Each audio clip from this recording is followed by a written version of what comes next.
Every single day, people take unwanted or unused items to thrift and antique stores across the country. But as the saying goes, one man's trash is another man's treasure, and we're here to prove it.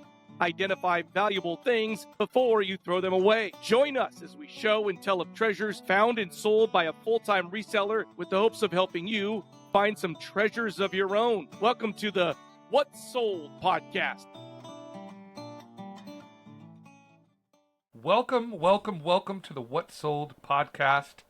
I'm not gonna lie to you, Matt. I am with you today in not only body but spirit. Ooh. I am in the holiday cheer season of my. I love the holidays. I know for some people it's tough. Not for me. I just love them. Highland Breweries released their Cold Mountain Brew. It's just we put up our lights. Our tree is up. It's decorated. I've got my handle of eggnog. I'm ready for the season, Matt. I'm not going to lie to you. I really, truly mean I am excited about this season. How about you? You guys, I can't tell if you guys are like Christmas frivolity type folks or if you're kind of like, we'll put it up, but the pain. Well, frivolity is my middle name. Sure. I mean, yeah, we get into it. We've already put up the tree and decorating, that sort of thing. I kind of got behind the eight ball with regard to putting out Christmas lights, so that's going to happen. I say that because I'm leaving tomorrow early in the morning. My wife and I are taking a trip to celebrate. This month is our 20-year anniversary, so we are going to go to Grenada. Ooh, yeah, Grenada. This is going to be a trip minus the kiddos, and we're going to try to relax and enjoy ourselves. So Christmas is on the back burner until I get back. I'll finish, Christmas lights. We can get back to the frivolity, as you called it. And I imagine myself skipping around the house. I'm doing cartwheels on the deck. Well, why not? It is a joyful season. It is. I kind of think of you in Grenada, however way you want to say it. Is two things come to mind. One is that Corona commercial where the lights come on. That'll be you and your lovely wife out with the lights coming on and sipping some sort of, I'm assuming, rum drinks in Grenada because they are in the they do. Yeah. Caribbean. Rum is a big thing. Where was it? The Virgin Islands. When we visited the Virgin Islands many years ago, I recall them, as we were getting off of the plane, walking into the airport, they were handing us shots of something, and I think it was rum. In Grenada? No, in the Virgin Islands, in the Virgin U.S. Islands. Sorry, I missed that Virgin part. Islands. And so I'm just wondering, though, because rum is a thing there, is that going to be also something we experience, them sort of handing that as a welcome to us as we... Could be. I don't know. I'll let you know. Sugar has a long and sullied history in the Caribbean. It does. Sure. It does. Lots of those islands have been ruined by the sugar plantations, but they did invent rum, so I guess that's a good thing. I wouldn't say I'm a particularly big rum drinker. I guess I'm physically a big rum drinker, but I don't drink a lot of rum. But I do love a delicious, fruity, rum-filled drink out of a monkey skull. I do also enjoy that. don't, because I don't really like really sweet things. Now, rum connoisseurs out there are going to say it doesn't have to be super sweet, and higher-end ones aren't. And that's not incorrect. I just haven't spent a lot of time. I wish I liked rum, because if you want to get like a very long-aged rum, you're only going to spend 20% on that bottle of what you would spend on the equivalent age for a bourbon or an American whiskey. So if you like distillates and you also like being frugal, maybe rum is where you should navigate towards. But sure, we're hitting that. We'll get back. I'll get back to work. I've had to put my store on pause for just a few days. And you can actually, there's a couple ways you do that. You just go into the back end of your store. There's a link that just says time away. You schedule it. And you can either not list things during that period of time, or you can set it up to where you can continue to list items. The buyers just see whenever they're looking at your item that, hey, the seller is not going to be able to fulfill this shipment until a day or two after the end of their time away. So I have both, and we'll get into this later in the episode, but I've done time away. I'm also being strategic about sending some things on auction to end around the time that I am ending my trip, so that hopefully there will be some fresh sales for me to fulfill once I get back. He has not done time. He's done time away, but I believe Rusty's done time. So I don't know. I'm just assuming Rusty's done time. Rusty be the kind of person, he wouldn't actually be the one committing the crime. He would befriend somebody. Yeah. Somebody to ask him to take a package to the corner Rusty, for him. can you hold he on would to do. this Yeah, package? he would do it for him. He's just being a nice guy. All of a sudden, SWAT arrives. Like a gun used in a crime. Yeah. No, so I think that's great. A reminder to everyone that I'm sorry, I had a phone ringing there in the background. No worries. A reminder to everyone that if you're new to this, if you're new to the selling biz, what Matt's talking about closing your store, you might want to go back to one of the older shows and listen in on like kind of what that looks like. I think it was about 4 or 5 shows ago. I can't remember exactly which one, but if you look at the show notes, it'll tell you, or in the title, I can't remember. But we go into deep dive on what to do about returning from a vacation and how to close and open and the problems you can run into. So definitely worth going back to one of those episodes and listening in on that. So especially for those of you that are brand new to this. Okay. Yes. So we have a couple of huge announcements. But it'd be like if we had in the background, it'd be like a announcement. Wonderful. Yes. So we have our first ever guest coming on the show in 2 weeks. Ooh. We're very excited about that. We'll give you a little bit more reveal next week.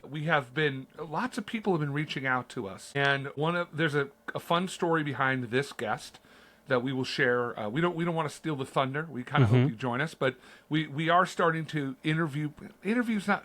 We're going to collaborate, meet with. I don't like interview because it feels like we're. So tell us how to do that. I guess we could at some point, but we're having conversations with cousins is what we're doing. So we are going to be having a conversation in a couple of weeks. That'll be our first ever conversation on the What Sold podcast. Yeah, I'm excited. This is someone that reached out, and I've interacted in a few ways with this person. So I have not met this person or spoke with them directly, so that'll be really fun. They've got things that they're doing business-wise that kind of mirror some of the stuff we're doing over here, and it will be really cool for that person to share. Yeah, and I think we talked about it on last week's show, about the fact that there's a lot of cross-pollination that has to happen. I mean, you could just shut it all down and say, I'm going to make whatever I can make, and I'm not going to help anybody. But that's not what we're about here on the What Sold podcast. We want to we want to germinate the seeds throughout the selling world. We kind of believe that everybody can make some money doing this. So we're hoping that will be accretive, it's say in the business world, helpful to you people out there. We do have one other announcement, and this is more of the technical kind. We have the very first What Sold podcast subreddit. Reddit, now, we're in the subreddit world. I didn't know if we could say if I was under an NDA. I didn't know, the powers that be, if I'm able to. Yes, it is good that you have a propensity to kind of let the cat out of the bag. So sure. You're like my 8-year-old daughter who's terrible at keeping secrets around Christmas. She's like, Daddy, I know what Mama got you for Christmas. I'm like, man. And then I just slowly but surely get it out of her. She thinks she's so tricky. You're not tricky. Anyway, so we did create a subreddit. It's just literally called the What Sold podcast subreddit. I'm going to put a link to it in the show notes. We would absolutely love it. Now, I don't know if a lot of people on here use Reddit.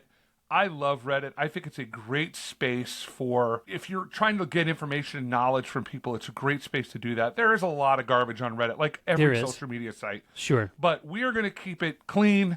We've already laid out some rules. We would love for you to join us in it, ask questions, talk with one another. We are the moderators of that subreddit, but we hope that other people will be involved and can share, information, news. We talked about New Mexico last week. The way people sell in New Mexico might be very different than the way people sell in Maine, even though we're on these international platforms like eBay. Everybody's going to have a little bit of a different world. So we're excited about that. Take a look at the show notes, as I said. Click on that. And if you haven't signed up for Reddit, it's really simple. Sign up for it. And people on the Rusty channel on YouTube, there have been people who have either complained or just posed the question to me, what do you think is going to happen if you continue to give this information out for free? Aren't you concerned that this is going to help your competitors and it's going to make it harder for you? And it's a valid question. I don't. I think that this is a rising tide. I think that giving this information out helps other people. You being able to sell something you have or something you inherited, it does not hurt me in my business. It just doesn't. Even if more things come out into the world, the same types of items, and we end up all having to sell that particular item for cheaper, there's trillions upon trillions of different types of things out there to sell. I think when when the market shifts a little bit, you can look at it as this is frustrating and annoying, or you can look at it as, okay, I need to find ways to pivot. How do I get better at my business? And that would be something that people in other businesses, leaders in businesses would say. You always need to be learning. You need to be looking ahead. I think that it's fine giving out this information. And if people can come and collaborate and share on this subreddit or just reach out to us through our email, we're going to bring that stuff. We might bring you on to talk about it.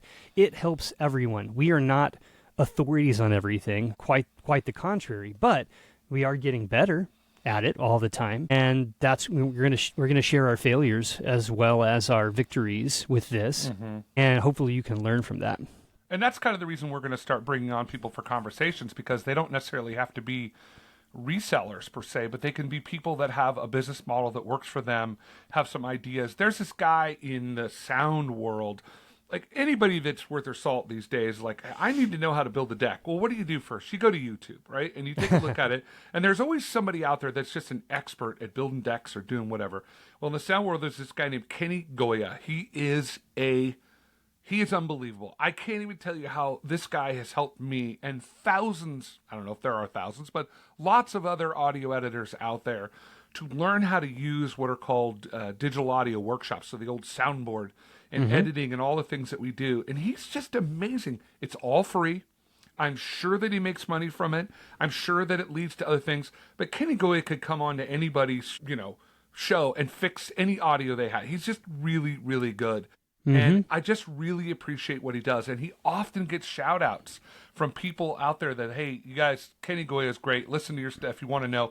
Because bottom line in this, no matter if it's in the reselling world or you're running a small business franchise or whatever it is, time in is what it is. Yeah. So we're all putting the time in. And if we're not going to be successful. So we're just trying to help with that. We're trying to move things along, make it easier for you. But ultimately, at the end of the day, it's going to be up to you on whether or not you do the work and put the time in to make these things happen. We just want to speed it up a little bit. That's how I started when I was beginning to sell more and more. I watched a lot of YouTube channels, and I would encourage you, if you want to do that, to find channels where the person or people are good teachers. Don't just get pulled into these, I just made $1 million off of this thing. Like these really, that is entertaining. And I see the entertainment value of going and watching someone's big score that they got, right? Some people like to just watch channels where they're they got the GoPro strapped to their chest and they're walking around in someone's store. And, I just don't do that because I don't want to make other people uncomfortable. So I don't do that. But my channel is, the Rusty channel is more about trying to educate. I talk about things I paid $1 for. I talk about things I paid $5,000 for, and everything in between. It's not sensationalized. It's really to try to teach some tactics. But find ones that are good teachers, and you'll be very impressed. You can be the person who's just trying to be a jack of all trades and learn as much as you can about various things, or you can say, hey, I really want to get into selling jewelry, or I have a bunch of these old Star Wars collectibles. What do I need to know about these? And you can find people that will talk about very specific things, and maybe their channel is all about that, and that's a one-stop shop. But it's definitely worth checking out, spending your time. It's kind of like a modern day, you could get, almost like a degree in certain things just by consuming lots of information. And like you kind of pointed out maybe earlier, like there's good and bad. It's the internet. You can't believe everything you hear. So you got to sift through some of that stuff. But you will find some gems. I've found that, and it has helped me immensely. So I think it's good. Go there. I'm still consuming stuff in my research, and then I'll go and see if anyone else had experience with this thing. That kind of. Yeah, and that's one of the reasons why we like the Reddit, the subreddit, because we're both in different Reddits that talk about specific things, and one of them that I do is on podcasting, and it's just all podcasters or people that produce or do sound, and it's just a really collegial group. Now, there are, again, some that aren't, but we're trying to create the collegial one, and so it is, I would argue, as a former teacher, that in fact, the self-taught version, now again, with that said, there's some bad stuff, like you said, there's some not so great teachers, but if you find a Kenny Goya, somebody out there, man, you can get a master's degree in selling or whatever it is. It's just going to be the time, the practice, the experience, and that's why it's not just about learning, looking at the video and saying, oh, that's how you do it. It's also about talking with people that are also doing it, and so learning from them and learning from each other, and that's what we're doing here. I have to ask before we move Sure. forwards, the shirt you're wearing today, was that for me or was that just a random thing? Well, so for those of you that are listening and not watching, I have a huge T-shirt collection. I have well over 400 T-shirts. Wow. It's silly. I just like T-shirts. I feel like they just, when people say, oh, I've been there, it's like, yeah, I've been to Wall Drug in South Dakota or wherever it is that the shirt represents. I have a shirt on that says Pour. It's called Pour Tap Room. And the relevance to the What's Sold podcast is that our very own Matt Rusty worked at the Pour Tap Room. He was one of the people that built the Pour Tap Room. Pour Tap Room was this kind of interesting idea where you would go in and you would. I always thought I was scratching my head and say, "Wait, I'm doing all the work here." They had I don't even know how many taps, hundreds of taps of different beers, and you would go in there and you would pour a beer, and then they would charge you based on I think the ounce or the weight. Yeah, beer, wine, kombucha. I mean, anything that you can, alcoholic beverages essentially, Right. and we had some non-alcoholic ones as well. But yeah, it's like a restaurant bar concept. Taps, you can serve yourself anywhere from an ounce to more than that, and you just pay based on the cents per ounce. It's displayed. Imagine like an iPad or a tablet, something like that, above a tap, where you integrate, or you are the user. You get your glass, you go up to the tap, you serve yourself what you want, and we did that. I was the chief operating officer of that company, and the man who started it, a friend of mine, we started doing this. We opened several stores, several states. But what's ironic about him wearing that is that it's like I'm looking at my past, because COVID caused me to lose that job, and now I'm a full-time reseller. Yeah, no, I I've was a little smiled worried really about big when I saw it. Yeah. I have I do not, this is just life. Things happen. You've got to make changes, and still very good friends with the man I worked with, and he's not working in that either. That sort of went away. It is still around. It's just has different ownership. Yeah. But It's funny. I bought this shirt long before. I probably had this shirt for 15 years. I didn't even know how long ago I bought this shirt, but I happened to be I go into my closet and pick a shirt, and I was like, oh, I remember that place. I think I know somebody that worked there. So anyway, I think there's one in Santa Cruz or maybe one in Atlanta. There is one in Santa Cruz. Yeah. So anywho, we once again have cut half the show out with just frivolous banter here, Matt. I want to know, and the people want to know. We're dying to know. Yeah. What before you go off on your crazy vacation with your wife and sit on the beach and drink rum drinks? What did you sell this week?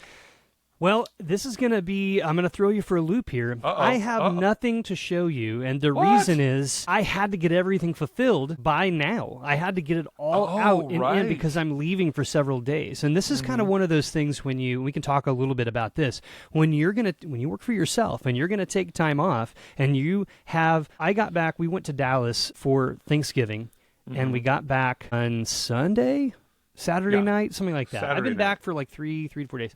But in the last 2.5 days, I've had 70 orders. So 70 listings sold. That is a combination of individual items and lots of items. So that takes time to locate those, get the shipping labels, package them, get them to the post office. The other downside was that the week before, same thing, I had to get things done before I left on that Thanksgiving trip. I had scheduled for the Postal Service to come and pick up packages from my house. I've done it many, many times. I left it. I go on my trip. I come back. I find that tub full of those packages that were supposed to be delivered or picked up and sent on Friday, still at my house on Sunday. So I'm behind something like 30 or 40 packages. So, in the last 3 days, I've had 100 packages had to go out to the post office. And some of the things that were sold were things like, these are all kind of, the theme here is small, but pocket knives, pieces of jewelry, little photographs, picture postcards. What else? I mean, all kinds of stuff has sold. And both things I personally purchased to sell and other things that I'm selling for other people also. So it was a mixed bag of all that stuff. It was good. I can kind of do that now that I've got that done because I have several other things I got to tie up before we leave today. And, we have this podcast we're recording and everything. So I wanted to hold on to stuff, but I had to get that stuff out before we did this today. A lot of things, but, this was a unique situation because I had 2 back-to-back trips with only like 3 to 4 days in between. But what I try to do when I know I have a trip coming up is I will set up my store to be on time away a couple of days before I leave my trip. And that's so that nothing hits like a day or two before, so I'm not, rushing like I had to do now. And I usually try to have, a week and a half prior to the trip, I run several hundred or maybe a few thousand items on auction to try to generate some good sales to get done right before my trip. And then the day before my trip, I will run auctions to end right about when I'm getting back from my trip so that I have fresh things to fulfill as soon as I get back. I have some extra sales before, some extra sales after. Just because I'm time away, it doesn't mean people can't buy from me. In fact, people will still buy things, and they just know that I can't fulfill it till I get back. But I can't tell you how nice it's going to feel when I'm laying on that chair out in the sunshine, sipping something, and I get a notification that something's sold. Like, I'm going to be making money. I'm not working, but I'm making money that was a result of the work I did in the past, right? A month ago, 3 months ago. And sometime 3 months from now, there'll be a dead couple of days, 2 or 3 days. I'll be like, what's going on? Oh, yeah. That trip I took to Grenada in December, right? That's what it was. Because when you work for yourself, you don't get time off. You don't get paid for no work. Like, people who have standard W-2 jobs often will get some kind of benefit in the form of vacation pay or PTO. Vacation pay. Yeah. Exactly. You don't get vacation pay in this job. It's everything that you put into it is what you get out of it, and you're dependent upon other people. But that's a strategy that I employ, those strategies of getting some sales ahead of time, some after, but I don't want to have a situation where I'm on the hook to somehow ship something to someone when I'm in another state or in another country, because that will spell some problems. You're going to have to communicate with the person. They may not be happy. They may leave you a negative review. And, I'm trying to avoid that. Yeah, and you've had that happen in the past. Where I have. Under your best intentions, things don't work out exactly and I make right. mistakes. I'm a human being, Yeah. I make mistakes sometimes. Why And sometimes was the box I have to left own at it. your house? Say that again? Why was the box left at your house? The packages. I don't know. I think that and I even got a notification that it had been picked up, right? So that's what's weird. I got an email saying, I was like, oh, good. I think it's because of the normal mail lady that had been serving me for years here I don't know if she retired or is no longer there, and they have someone filling in, and I think that they just weren't familiar with maybe where to look at my property. Where I put it. I have to put it underneath of a deck area when I'm gone so that they can still access it, but it's outside. It's away, so if it rains, it's not going to get wet. Right. That kind of thing. There may have been a vehicle blocking it, that kind of situation. I'm not exactly sure, but luckily I got back to it fairly quickly. Now, if I was going to be gone for 2 weeks and that happened, I'd be in trouble, right? Right. Because I wouldn't be able to go back there and I'd have to somehow chase down a friend locally or something and see if they could run by and grab it and take it in for me. Call your friend Brandon. It's already labeled. Yeah, exactly. I'd get you over here and then I'd be in your back pocket. I'm trying to avoid that all the time. I don't want to have to owe you a favor. Matt. Yeah, I would know. own you. Listen, I spend every day trying to figure a way to stay out from, out of the clutches of your producer. That's how people like the Penguin, like this TV show, like that. He just gets people in his. He does something for him, so he's like, okay, now when I need you, I'm your Michael Cohen. Exactly. I watched some documentary about Michael Cohen, and he did it. He would get information on people, and he would own them at that point. I'm like, wow, I don't want to be owned by anybody. So let's talk really quickly before we get into the bulk of it, though. You're going on your vacation, and you said something I find interesting, because this is a struggle for anyone that has their own business or doing their own thing. Is you said, I check the notification. I see a notification come through on my phone. Do you ever turn them off? Yeah, you don't have to have the notifications. For a long time, I didn't, and I turn them on, I think, because sometimes when you get those notifications, it's people asking questions. And let's say you have a handful of things on auction that, listen, it happens every time. Something will be on auction for 7 days. In the last 2 hours, you get a slew of people wanting to ask you questions because they're really trying to decide, am I going to bid on this or not? And they decide they have a question, and if you don't get that question answered in a timely manner before that auction ends, the likelihood that they're going to bid is very low. They want that question enough to sit down and send the message. So I want to be able to answer the question in hopes that it's the answer they're wanting to hear so that they bid on the item. I'm not caring to see that, in real time when something's sold. That doesn't matter to me. I sell so many things now so frequently, and that's not a brag. It's just I've worked up for years, and now I put in a lot of work. I have inventory left over every year, so it just builds up over time. So the more you have, the more sells. It's just sort of the stats on that. But I'm fine going to bed and wake up in the morning, coming down when I start my day, and then seeing what's sold. That doesn't matter to me. But it's more so that I can communicate in a timely way to prospective buyers. Now, if you have a problem with boundaries, which I'm not saying I've always had good boundaries with work, because I'm not a workaholic, but I could fall into that very easily. And I have a family, and I need to attend to them because they're the most important thing. That's why I work, right? Right. I don't want, it's a kind of a give and a take. I have to hear feedback from my spouse and know when I'm leaning too far over the line and I need to dial it back. So yeah, but if you have issues with boundaries, you should probably turn it off. Like, it's probably not a healthy thing. I don't want to be on my phone all day either, but this is part of the dynamics of this type of a business. If you're selling things online and there's a time crunch or something, and you need to give information out to someone, you need to be available. Otherwise, they may not be interested in coming to your store again to buy something.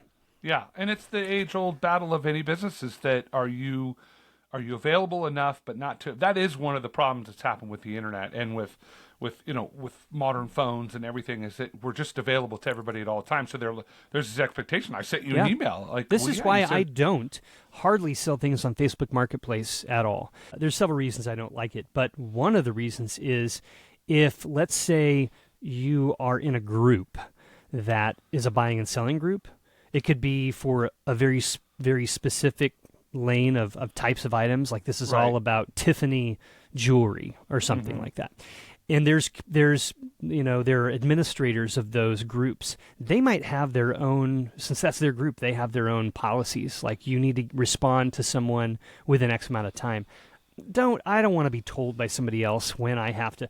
That means I have to set up alerts on Facebook. And then if you have a really exciting item at a good price, you might get 20 responses. And you're saying I have to get on here and quickly? No. Like, I'll get back to you within the same day. That I can commit to that, but I don't have to get to you within an hour. That's ridiculous. For me, that's ridiculous. I don't want to do that. I don't want to mess with that. And I don't want to be bombarded with that stuff and feel the pressure of that.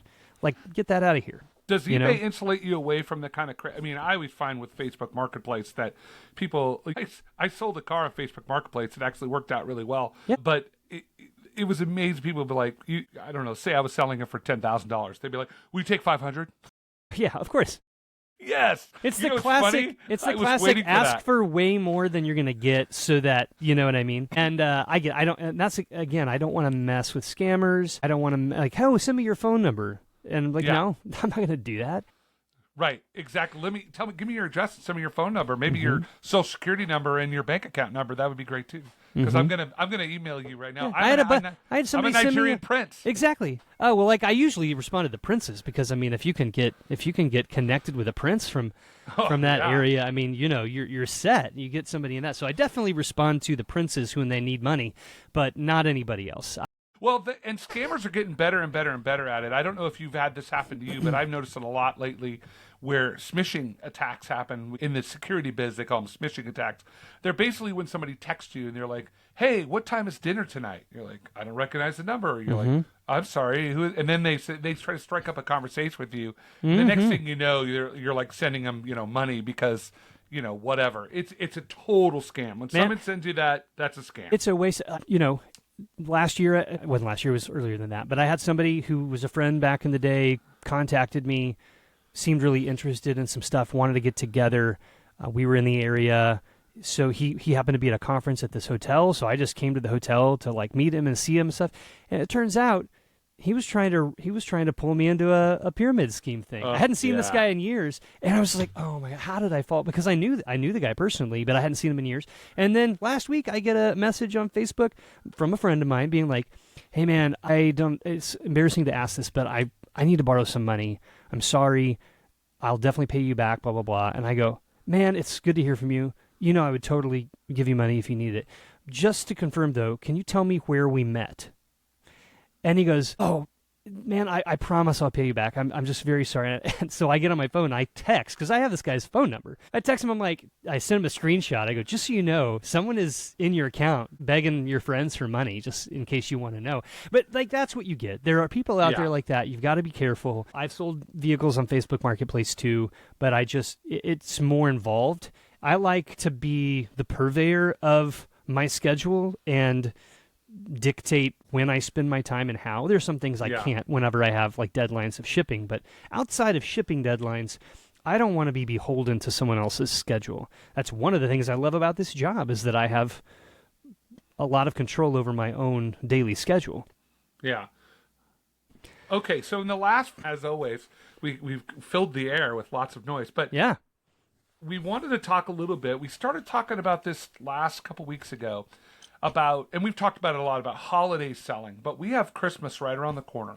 Mm-hmm. And you've said it, and you've given advice like, hey, if you see any holiday stuff, make sure, start collecting. We're going to talk a little bit about how you prepare for Christmas and Christmas selling, because I got to imagine that is just a crazy season. So let's launch into that. How do you get ready for the holidays? There are several things that I do to get ready. Some of it involves holding on to items and listing them in anticipation of Christmas about a month ahead of time. And that would be usually primarily Christmas items.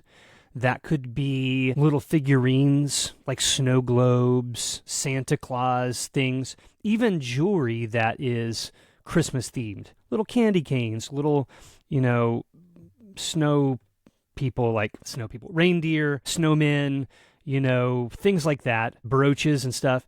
People are going to wear that around the holidays when their family comes over, so that they're going to be looking for that kind of thing. If I get that stuff throughout the year, I might pull that stuff aside and I'll wait and sell it as a lot at Christmas time or around that, because people are going to want to buy it. What do people do at Christmas time? What are they doing? They're going to be buying things for family and friends. They're going to be buying things for adults, but they're also going to be buying things for kids. When you buy things for adults, usually you're trying to think of, what does that person like? Dad, he likes pocket knives. He has a pocket knife collection. I'm going to go on and look for vintage pocket knives. My kids, I'm going to buy things for. I'm going to buy them toys. It's been kind of a difficult year. Let's see if I can find some vintage toys from when I was a kid, or maybe I can find some toys on eBay that are still in the package or barely used. They're going to be a lot cheaper. They're not going to care. It's still in the package. It's new to them. It looks like it hasn't been used. I'm going to save some money that way and get it. So I sell a lot of toys. If I get things at places like Ross or TJ Maxx, or things like little Star Wars action figures that used to be sold for $19.99 at Walmart, and this one now it's only $3.99. I buy that up. I snatch those things up all year, and then when it comes Christmas time, oh look, here's a big lot of 10 action figures that, if you've been looking at the new ones, they cost $20. But here, he's only selling them for $14 a piece or $10 a piece, depending on how low I want to go. I'm still going to make money because I got them at $3.99. But I know that they'll be looking for those now. Everyone's looking to buy gifts for kids or their family. If you have wrapping paper that you don't think you're going to use, what do people need during Christmas? They buy wrapping paper to wrap their gifts. There's a funny story in my family. My wife's grandfather, maybe a little bit of a hoarder, but he would get things. And one of the things they joke about is that he had this wrapping paper that he must have bought like in bulk on discount someplace, and it was, according to them, very ugly, very gaudy, probably old, like from the 50s or 60s. And every year they would get things and they were always wrapped in the same wrapping paper. Like, how much of this wrapping paper do you have? But something like that, if you've got 1960s wrapping paper, that's probably going to sell for a premium. Like, that's a vintage, call it mid-century modern wrapping paper if you want to, like whatever you need to do, but throw it out there because people will buy that kind of stuff. So selling Christmas-oriented things, knowing the mind of the buyer. What is the buyer looking for? Well, there's a lot more buyers in December and November, and they're buying everything. They're buying everything you can think of. Some people who make, like, let's say you make your own custom T-shirts. You come up with your own designs. Well, we just had an election.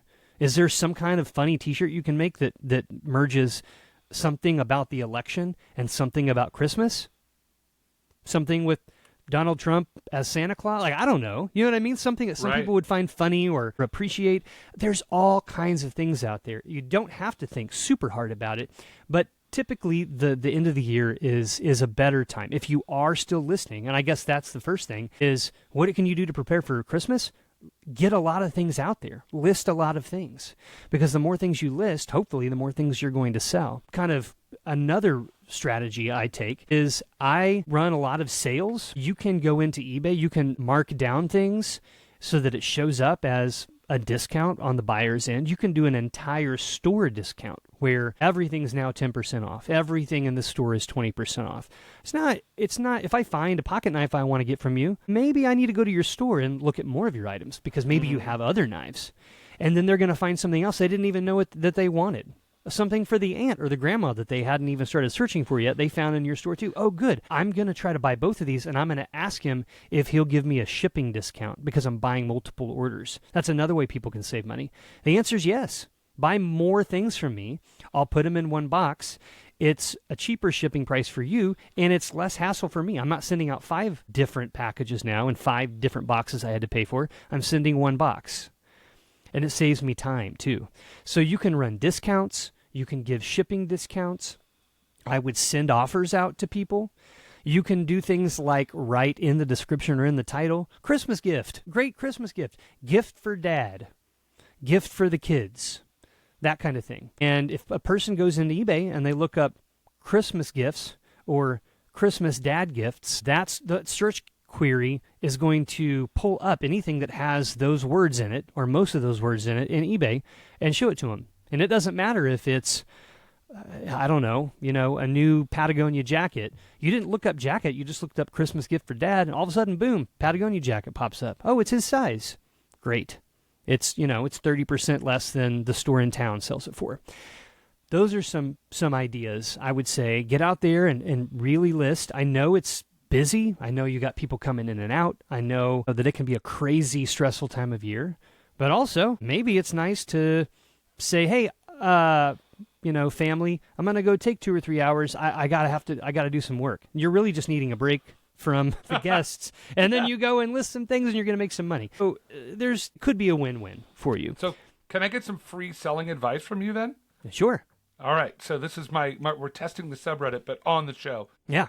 As you know, I've mentioned that we collect ornaments. Mm-hmm. Is there a market for vintage ornaments? And if I was going to do a reselling business, it would be vintage ornaments because I love them. I think they're amazing. But specific brands or? Oh, look at you throwing specific. I don't know anything about specific brands, but I'm assuming that exists. Does it exist? Oh, absolutely. In fact, I mean, it's you didn't know this, but I came back a little while ago, meeting up with someone that I sell things for, giving them some money I owed them, and they gave me a tub full of Christmas ornaments. They're all in the original packages. Some have never been used, but they come with the original packaging, which is great. Collectors like that. And a lot of them are Hallmark brand, highly collectible ones. The most collectible of Christmas ornaments, well, certainly certain ones that are rare, like they only made, it's one of 5 or something like that, right? Those can be rare. But really antique ornaments that are made out of glass, hand-blown glass ornaments that are hand-painted, things like that. There's a brand, I think it's a German brand called Kugel, Kugel.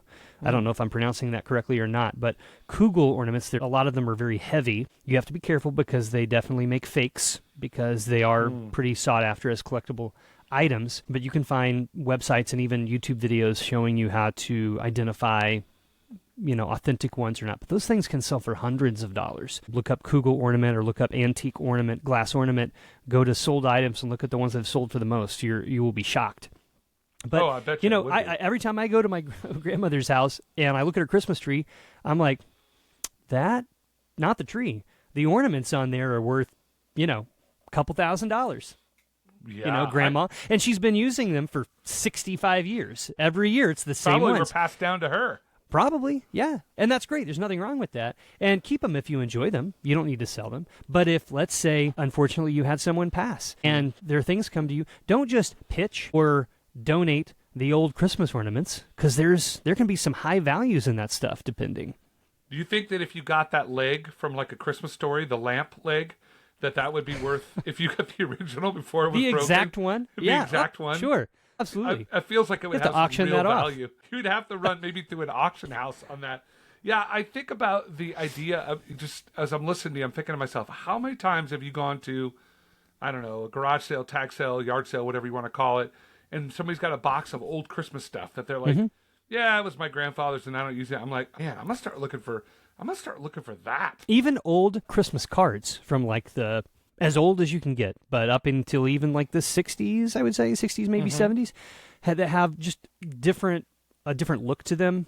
You know, they kind of portray Santa in a little bit of a different way. Maybe he's not wearing red, he's wearing a different color. By the way, old postcards of Christmas, now is the time to sell Santa postcards, particularly Santa postcards where he's wearing green or blue or purple, not red, because we don't think of Santa wearing things other than red or green, really, these days. But back in the day, they had Santa portrayed in all kinds of different ways. So old cards, even if it's signed as like this from Mary to Chester, 1948, you know, it doesn't matter if it's written in, because people will put those up on the mantle. People will put those up on the table, and they're cool because they're vintage. They're vintage looking because they are vintage. They're authentic, and it's paper ephemera. You can buy that stuff in bulk lots throughout the year for next to nothing. Pull that stuff out. You sell some of the stuff that you want to sell immediately, but maybe you hold on to the Christmas stuff for a month before Christmas. Maybe you hold on to the Halloween stuff a month before Halloween, and that's when the peak interest in those items will be. You'll make the most money selling them in that time period. Yeah, so here's the deal, people, listeners out there. I am searching for an advent calendar. One of those fancy wooden vintage, I don't know if you know what I'm talking about, where they actually have the little doors you pull out. Yeah. What? Yep. So I don't know how old it is, but we have one. I don't even need it to be old. I just want it to be cool. So if anybody has one of those out there. Well, hold on a second. Cool is such an abstract term. Well, it's, you know, can we, it has to be it's very qualitative. Can we... Festive. Again, festive is not concrete. How would someone know that they have a cool and festive... My gosh, that's a great question. I guess, how about this?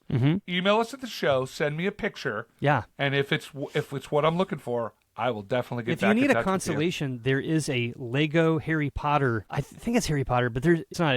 It's Lego. But they have a Lego one. This is good for kids. It's cardboard. It's paper. But in every one of the little days, there's a little, like maybe a minifigure or a little toy in there. So every day that they go through Advent, they can pull out a toy. Something. They still sell them. I mean, you can still buy them. I mean, as of last year, you could buy them brand new. Yeah. They're not something that you reuse every year. I think it's more like a 1-year use. Right. We do. We have one that we use, but I've wanted to get something that I could give to my daughter because we just love doing it every day. She's excited. We get a little Hershey's Kiss out of there and whatnot. So as we light the Advent wreath and all that, we're very, again, like I said, Matt, I'm not kidding. We're very festive holiday people around here. Frivolity. Frivolity of all kinds happen at this house. That is for sure. But yes, remember though, if you don't have a picture of a Advent calendar that you want to sell me or send to me or whatever, you can still follow us. You can like us and you can subscribe to any one of these different places. Keep the emails coming. It is awesome. We are stoked. We are all going to wish Matt right now positive thoughts as he and his lovely bride head off to the beaches of Grenada, hoping that their days are rum-soaked, joyous occasion. I'm imagining myself like in a vat of rum. Do you float on rum? I don't know. Because I'm not a big. I know they make it from sugar. That's about all I know. But anyway, any last words for the folks today, Matt? No. It's a good time to be listing things. There's a lot of buyers out there, but if it makes more sense to just spend that time on vacation with your family, do that, because you're not going to remember. I don't remember 3 months ago the things I sold. If I saw it again, I'd be like, oh yeah. But make those memories with your family and your kids. Spend that time. This work will always be here when you come back to it. But have fun out there. Be safe. That's about it. Yeah, well, that is a good way to send us out. We will have, like I said, we'll have a couple more shows before Christmas, before the holiday season is fully upon us. But we are wishing everybody a joyous season. Take a break. Enjoy yourself. Spend some time with family. Otherwise, we'll be back with a brand new show next week. And we are looking forward to our first conversation in the next couple of weeks. Can't wait. So have a good one, everybody.